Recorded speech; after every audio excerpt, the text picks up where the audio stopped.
Hey there, and welcome to Study English, the place where English feels like home.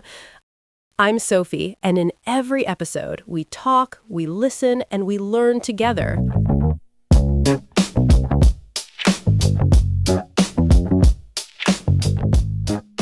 Hello, everyone, and welcome back to Study English, the podcast where real conversations help you learn real English. I'm Sophie, and today Oliver is back in the studio. Welcome back, Oliver. Thanks, Sophie. Always a pleasure. Though I have to say, I was slightly nervous when you told me today's topic. Why is that? Because health and sport, I have a complicated relationship with both of those things.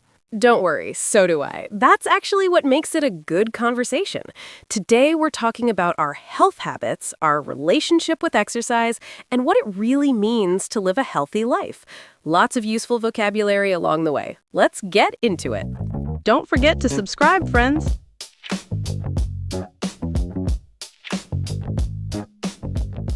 Okay, I'll go first. My relationship with health has changed a lot over the years.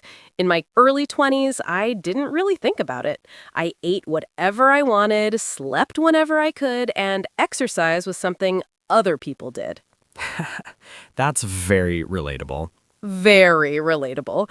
But then I hit 26, 27, and I started to notice that I had less energy. I felt tired all the time, I got ill more often, and I just felt a bit flat. Not depressed, just not great. That's a really common experience, actually. Your body starts giving you signals. Exactly. So I started making small changes. Not a dramatic lifestyle overhaul, just small things. I started walking more. I tried to eat more vegetables. I stopped having coffee after 3 in the afternoon, which made a huge difference to my sleep. The coffee thing is real. I did the same. It sounds so minor, but the effect was significant. I started sleeping better, which meant I had more energy, which meant I actually felt like moving more. It became a kind of positive cycle. Small habits creating bigger changes.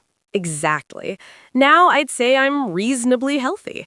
I'm not obsessive about it. I still eat cake, I still have lazy weekends, but I have a foundation of decent habits that I try to stick to most of the time. What does your exercise routine look like now?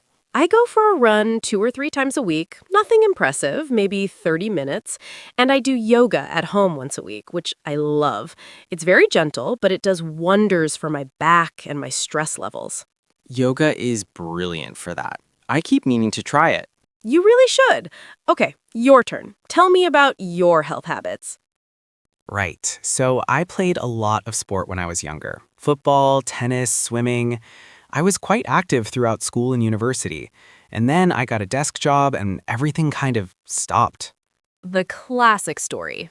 Very classic. You go from moving around all day to sitting at a screen for 8 hours, and suddenly the only exercise you get is walking to the kitchen. The kitchen commute. Exactly. So for a few years, I was pretty inactive and I could feel it. I gained some weight, my back started aching, I felt sluggish in the mornings. Classic signs that something needed to change.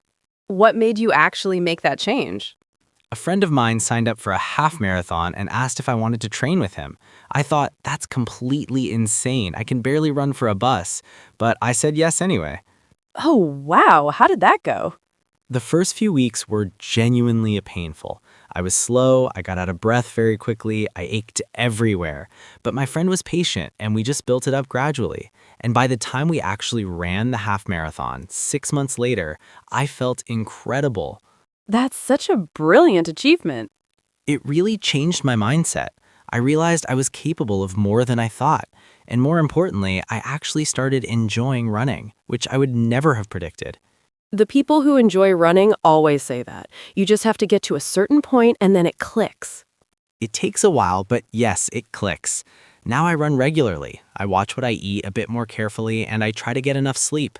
I'm not perfect. I still have weeks where everything falls apart, but I always come back to it. Let's talk about food and diet. Do you follow any particular way of eating? No strict diet. I've tried a few things over the years, cutting out sugar for a month, eating less meat, but I don't like the idea of completely forbidding certain foods. The moment I tell myself I can't have something, I want it even more. Huh, that's such a human thing. Forbidden food always tastes better. Always. So instead, I try to just eat mostly real food, vegetables, protein, whole grains, and enjoy treats in moderation. I don't stress about it. I think that balance is really healthy in itself. I've known people who became so obsessed with eating perfectly that it actually made them more stressed and unhappy than before. There's a term for that, actually. Orthorexia, an unhealthy obsession with healthy eating, which sounds like a contradiction, but it's real. It really is. Health should make you feel better, not more anxious.